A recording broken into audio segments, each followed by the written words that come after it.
Hi, my name's Tom.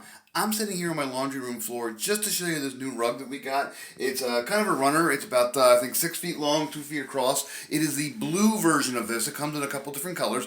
But the reason I'm rubbing my hand across it is because this is one of the softest rugs I think I have ever felt in my life. This is actually softer than some of the blankets that I use on my bed now. So you can see it is a thin rug. It is a runner rug. On the back side, there's a thin layer of rubber. As long as that stays dry, it does keep the rug in place. If you actually put it on a wet floor, the little tag warns you that it will slip. But so far, it does stay fairly secure. It's thin enough that you can actually pick it up and you can put it into the washing machine if you want. I haven't had to do that yet, but it is thin. It is said it is machine washable, so I'm going to trust it on that. But it's a really just a beautiful rug.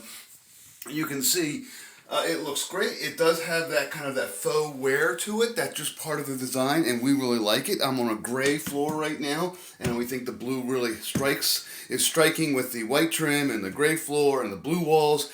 It just looks great. It's a very soft rug. It's great. It doesn't move. It's exactly what we wanted. And again, if we do stain it, if we do spill anything on it, easily washable in the machine. So yeah, it is highly recommended.